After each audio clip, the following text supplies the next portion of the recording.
coffee is meant to be shared. Yeah. Right? That's what you said.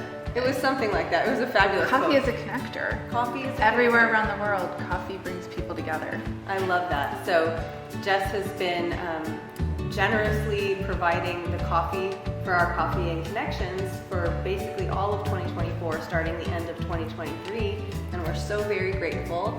And she has such an amazing story, and I'm really excited to feature her today.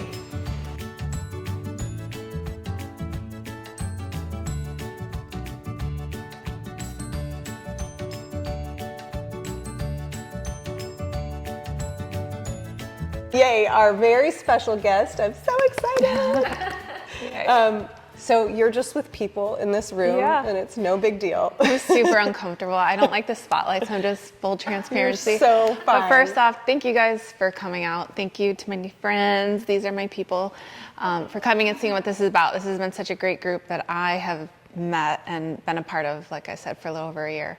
And I'm so thankful for all of you. So thank you for coming, and thank you for taking a chance and coming to meet people. Yeah, thank you. So I'm so excited for you to share your story. Thank you for wanting to host me. Yeah. What we did, so Front Yard Brewery does like a first Tuesday of the month at 6:30. They bring people together, and once a year they do an entrepreneur's night, and I heard her 2-minute spiel, and I was like, she is amazing. I love her and her friend Paula. Yeah. So yeah.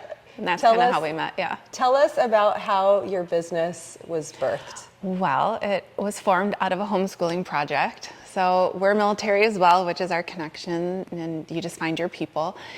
We have moved 21 times, or 17 times in 21 years, and my girls have moved a lot. And they were, in their elementary years, went to a classical school, so very small.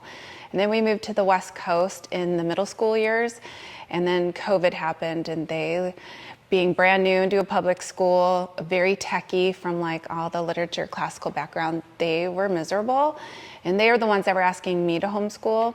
And I was a cosmetologist for 21 years. So when that happened and living out there, my work, I was completely like shut down and out of work. So I decided to take that adventure.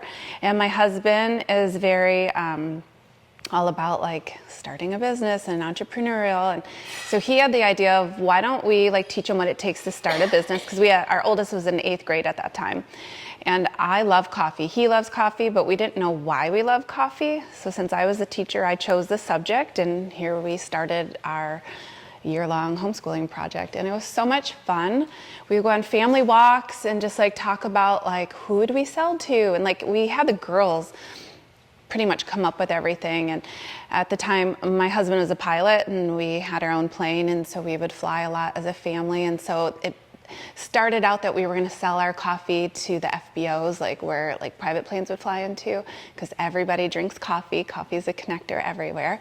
And that's kind of how it started. And we would do our market research, and we go to all the different stores, and we would look at the bags, and we would pick out colors and what we wanted our bag to be. And just from there, Sky Roasters was formed, and I just loved it. And when we found out we were moving to Austin, it was my break away from hair, because I'm really bad at the power of no. And everywhere I've moved, like I've always had such an amazing clientele, because you do one neighbor and then you do all your neighbors, and one friend and then you all, so I've always been really busy and loved my work, but also doing hair for so long, I was kind of getting bored of it and the stress of it, and I don't know. And I worked in a salon for many years, but it's always nights and weekends, and the older the kids got, and my husband, just because he retired out, didn't stop traveling. And so when we moved here, it was my breakaway where I was able to focus fully on this new business that I wanted to take the adventure. Plus, I was feeling challenged, and I wasn't feeling challenged with hair anymore. But I still traveled back for my hair clients for the first 2 years of living here, so I could get a paycheck to put it into my business. And then I got so busy with coffee that I just do coffee full time now. So your kids came up with the logo. Yes, and the colors. And the colors. Yeah. And the name. Yeah, like it kind of just started like, hey Dad, you're a pilot, so the sky, and Mom, you're roasting coffee, so Sky Roasters, and Mom, your favorite color is blue, the sky is blue. Like it just came together So like cool. super organically. And if you look at the logo, so we were talking about like coffee mugs. First off, we wanted it to just be very simple because we're like, well, who do we want to sell to? And they're like, everybody. And so like when we had market research, they were like, let's make it happy. So we wanted our bag to be happy and something for everybody. We didn't want to be like a snobby coffee that was just for the weekend coffee. So we wanted to have a coffee that if they liked it, that they could afford to use it all the time if they love their coffee. So anyway, so it is looking down at a coffee mug, like down at the liquid, and the liquid is the sunrise coming out of like an airplane window. That's why the clouds are down below. I didn't notice that before. Yeah. So a lot of people, when they think aviation, they're like, oh, is it an altimeter? Or, no. So anyway. I love that. Yeah, so super simple. There's a little story about us on the back, and we very much love the military. I wouldn't change anything with our life story and the ventures that we've had, even though my husband has been deployed a ton, and my girls have been through a lot, and I've been through a lot, but it's made us who we are today. And so we donate every month back to a foundation for the military, which we're super close with because it's like where we spent most of our time. And it goes back to the children, the spouses, soldiers. So you donate a portion, so that's how you give back. Yeah, so we, right now, because I'm still so small, like we just have a dollar amount that we, every month. But once I grow, like we're gonna it'll be like a portion of every sale. So hopefully it'll be a lot one day. So yeah. It's pretty amazing.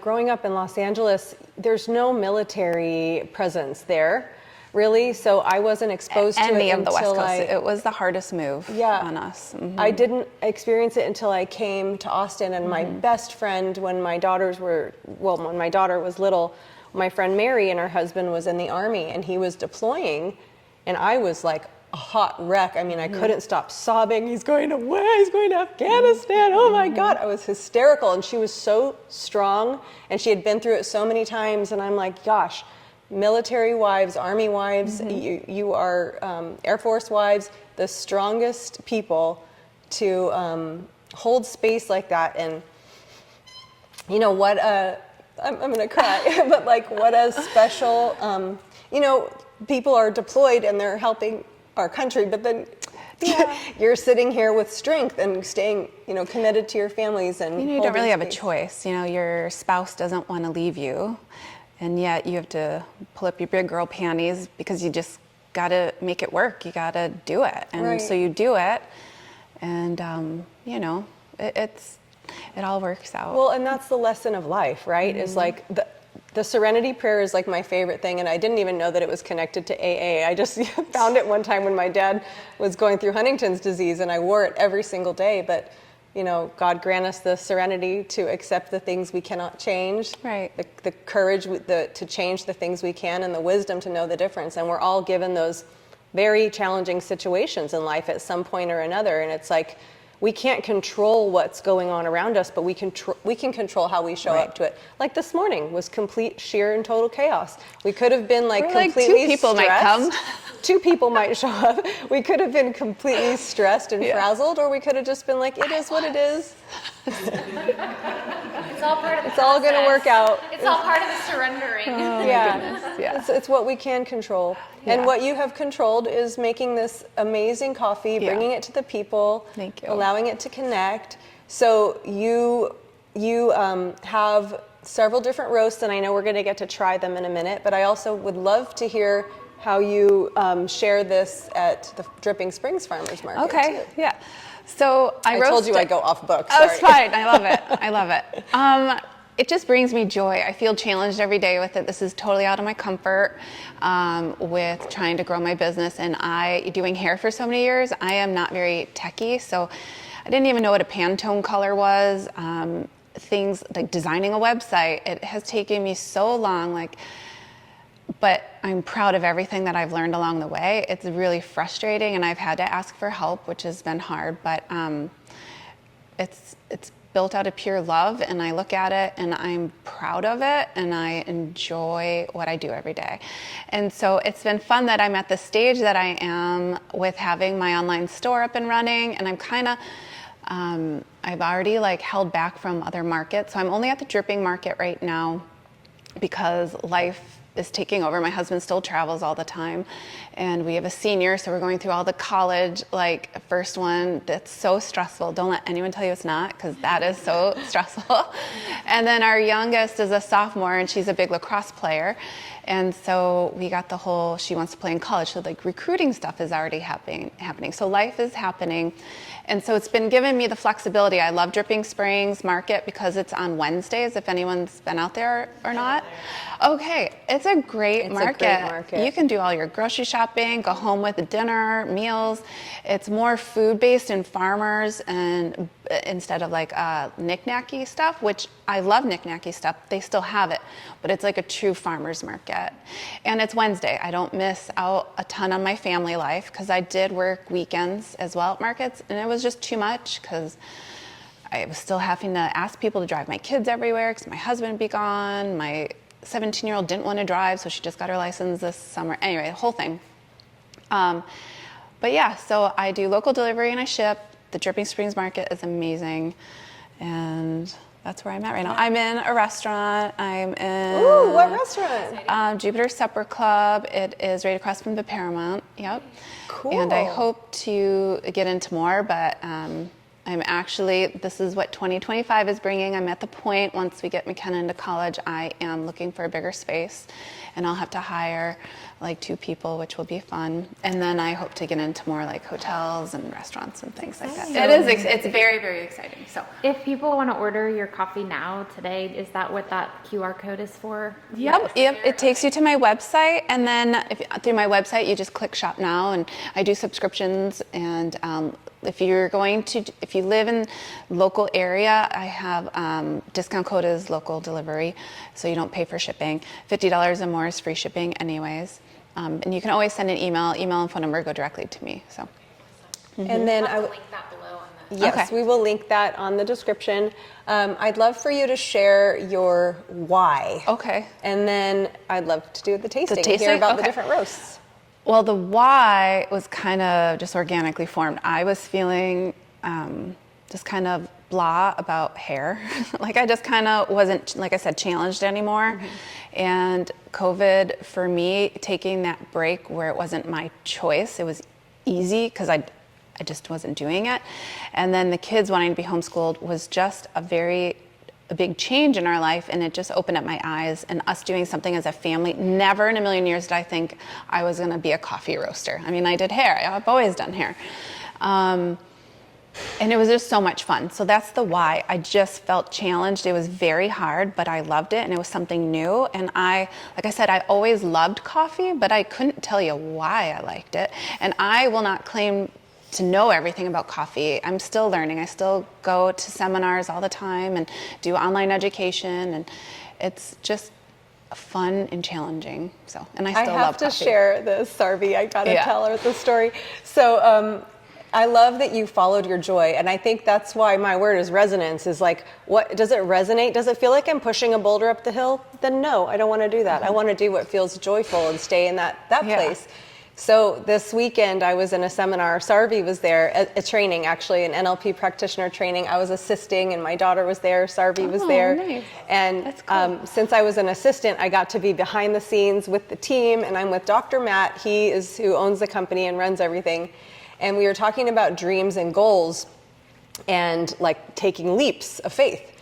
And he was like, yeah, if he said, yeah, if your first chakra doesn't pucker a little bit when you're making a goal, then it's not good. And I just like doubled over laughing, slapping my leg. That just first chakra puckering, like, woo, you know, what does that mean? Like, is that connected to safety? Is that like, it was so funny. So, that's awesome. But I feel like that. It's like, yeah, it's hard, it's scary. Yeah. And if it's exciting and it brings you joy, go ahead and pucker that first chakra. Get into the danger zone and like take the leap. That's what And that was, I think, the hardest for me, and that's why hair, like, I was good at hair. I mean, it's hard for me to even say that I was good at hair, but I still am. But I always was stressed. There's a certain clientele that you had that they'd leave your chair, and I couldn't ever just leave work at work. Like, I'd go home and be like, oh, like, are you sure they're happy? Like, am I gonna get a call? Like, I don't know. Like I could never be that one. I was always worried if they were happy. Like prom hair and wedding hair, like I just stopped doing those because I did it, and I've done amazing weddings, but I just couldn't, it just was too much stress on me because I was always worried about, do they love it? Like, I just want to make them happy. I don't know, if you want me to give you a mullet and some crazy fun colors, I may not like it. I just want you to love it. And that's how I felt with coffee. Like I roasted for 2 years before I even sold my first bag because I was nervous. So I was like, well, it doesn't matter if I like it. I want everyone to like it. And so that's how going into the coffee. So what I have is I knew I always wanted to do a single origin coffee. Organic is super important to me because there's just some crazy stuff that gets put on our foods, and most coffee beans come from other, countries, and then fair trade was super important to me because the more I learned about coffee and like how workers are treated, and in a lot of countries the cartel's involved, and to me like it is so much work to harvest a coffee bean that I wanted fair trade. So I wanted organic, fair trade, and single origin. And I roasted beans from all over, and I just handed it out because remember I was like self-teaching myself how to roast, and I took classes and all that stuff.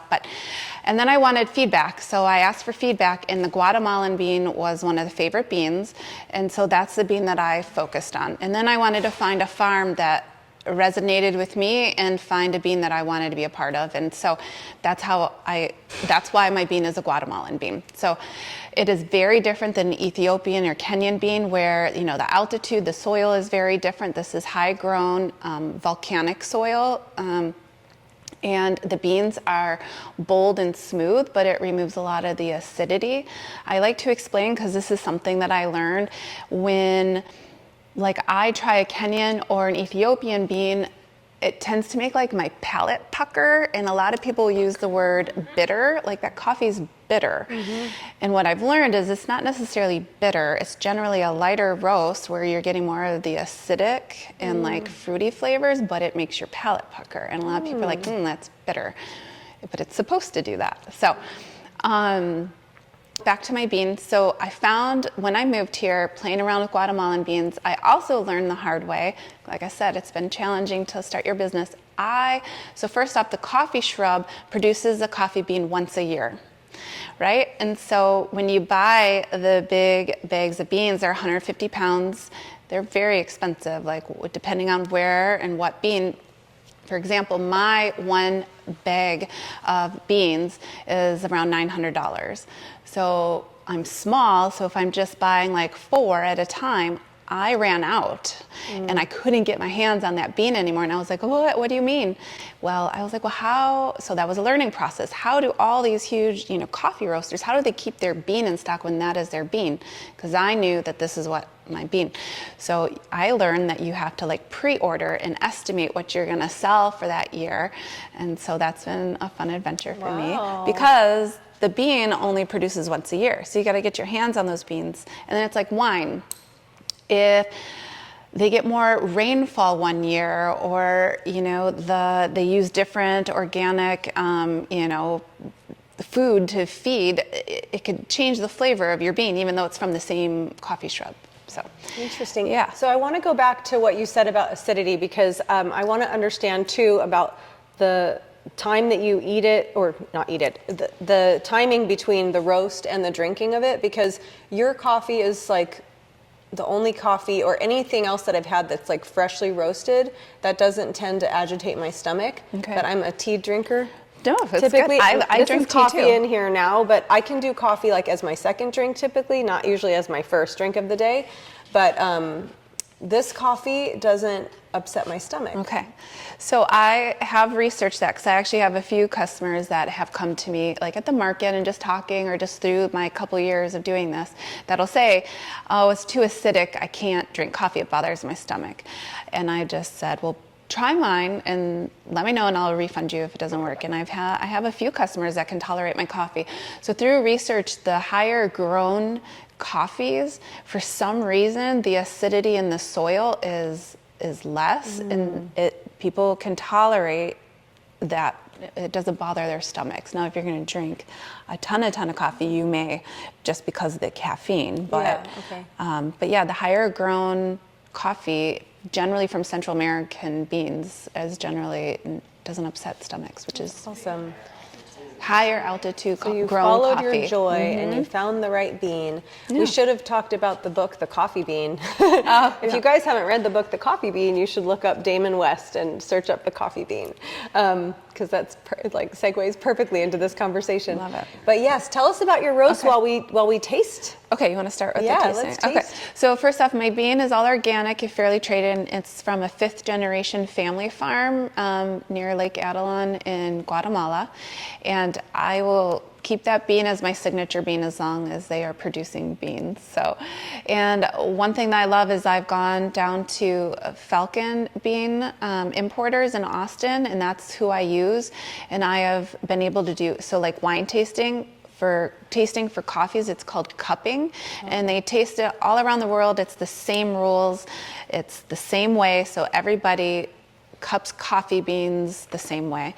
And so that's where I've done the cupping with the person that works with the farm. So it's not direct farm, whatever, because I'm not that big yet, but I am just one step behind, which is pretty cool. So, and cupping, by the way, is, it's like these little bowls, and it's the same amount of water, same heat temperature, with the same amount of grams of coffee, and it's all done the same universally around the world. So it's kind of cool. So we're gonna taste the medium roast first. If you had the medium roast out of the percolator, you're gonna get to taste the medium roast now out of like my Jura. So it's like a fancy coffee machine, but the way that it pulls a cup of coffee is through the water pressure. So you're gonna get to taste how the same bean can taste completely different just by a brewing method. And then you're also gonna get to taste a coffee done by a French press, which is another brewing method.